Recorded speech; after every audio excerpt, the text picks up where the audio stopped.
Hey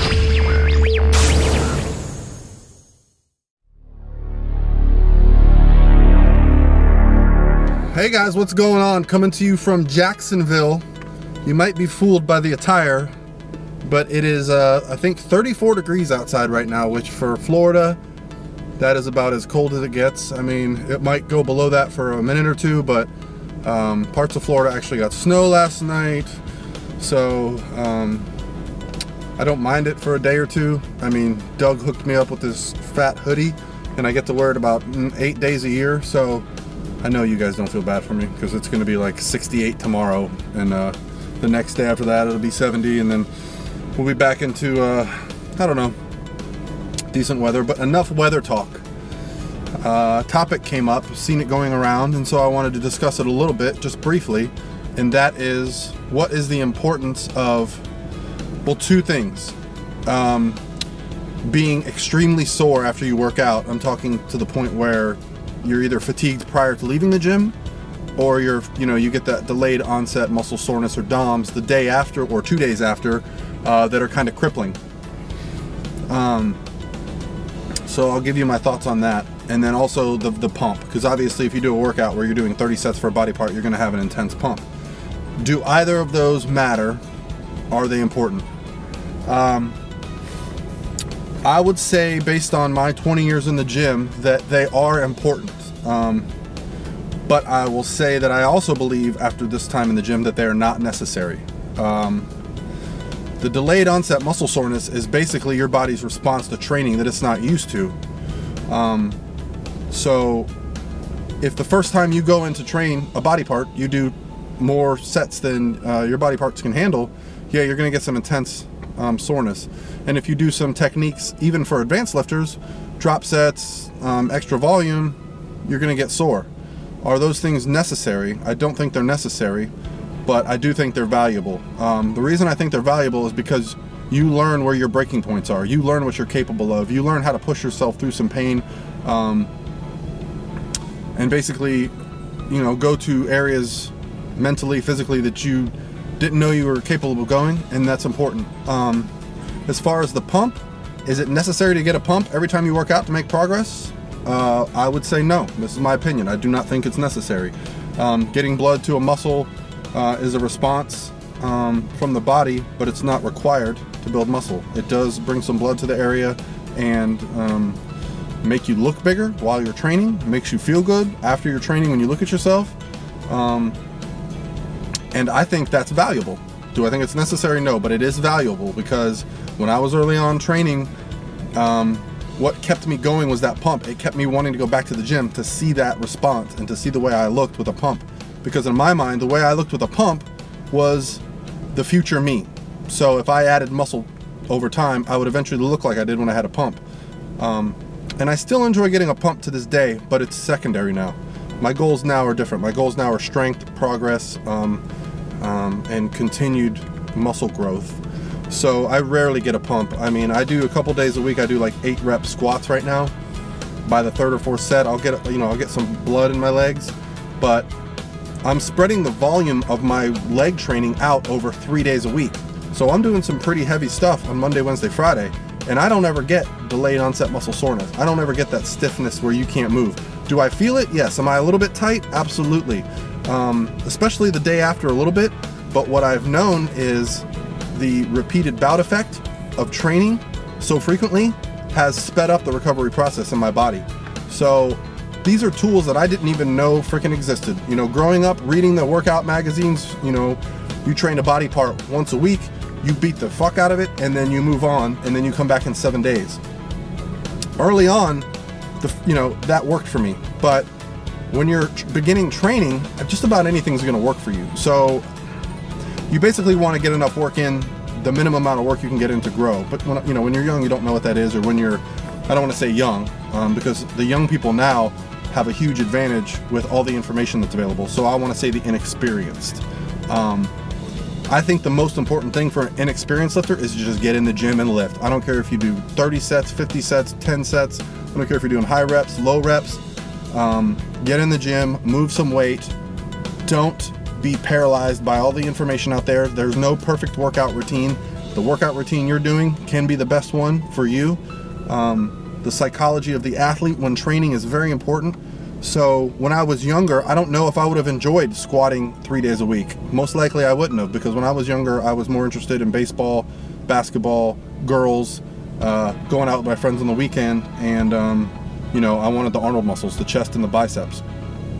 Now at this point, I'm more interested in making whole body progress, changes to my physique, muscles that I never even thought about when I was younger, like hamstrings and calves and you know, medial delts, and you know, these kind of things are more important to me now, more prevalent. So if I could go back in time, would I change the way I trained? Would I do less 30 set leg days where I couldn't walk for a few days? Probably not, because it's gotten me to the point where I am now. I've developed some strength. I consider myself, I wouldn't say advanced, but yeah, maybe slightly advanced. I'm not, you know, I'm not on the same level as some of the more advanced lifters out there, but for my physique, where I'm at, and from where I started, you know, my senior year of high school, I took a weightlifting class, and I remember I worked out all summer so that I could take that weightlifting class, and my max, my senior year, was 165 pounds on bench. So from where I've come, you know, I'm a different lifter. I'm much more advanced. I don't enjoy going in the gym and doing 30 reps for biceps and triceps and shoulders and back and getting that huge pump and looking great, but then basically staying the same. What I'm looking for now is that progress, and that's more weight on the bar, more volume through heavy training.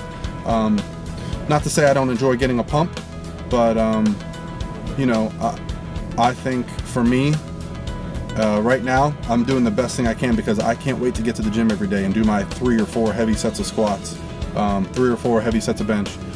So anyway, that's my perspective.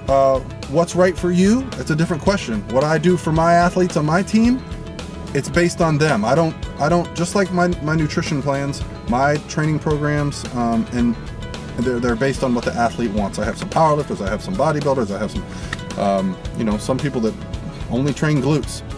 So it's all about what's important for you. So is the pump important? Yes. Is it necessary? I don't believe it is. Is doing sets until you literally can't walk out of the gym important? Yes. Is it necessary? No. That's just my opinion. You know, I would never let anyone tell me what I didn't want to hear when I was training. So you got to do what you got to do, but these are just opinions, so thought I'd share it with you guys. I got some training footage today. I was going to try to get some of my accessory work, but it was getting tough because there were some people in the gym, so only got squats and bench for today. But Friday, I have some cool news. I'm going to Orlando. I'm going to be meeting up with a bunch of people, and at the end of the day, I'm going to be training with a couple clients, and it's my as many reps as possible day.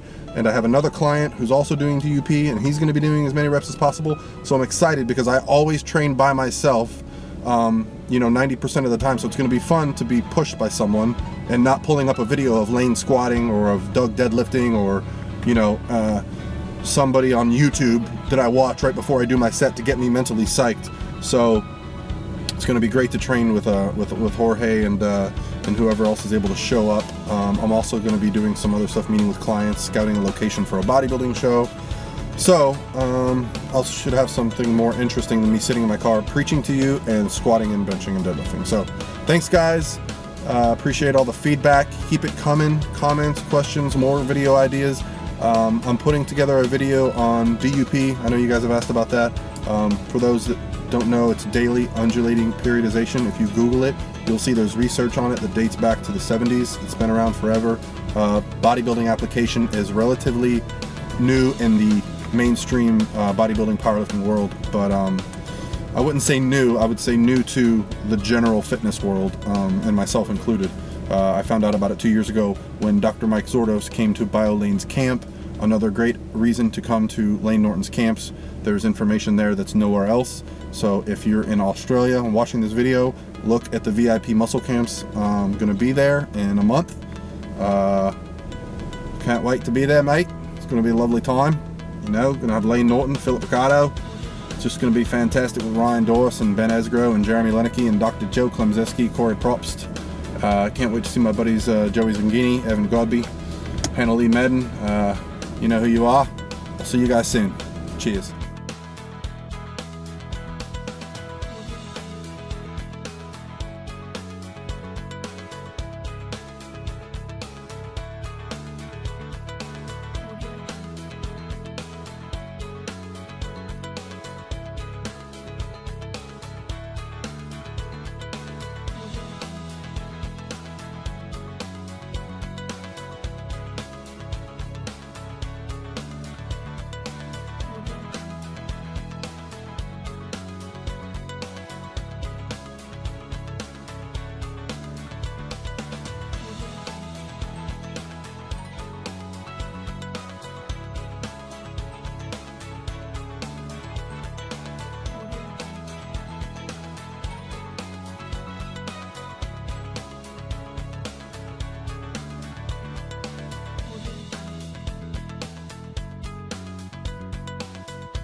Audio Jungle.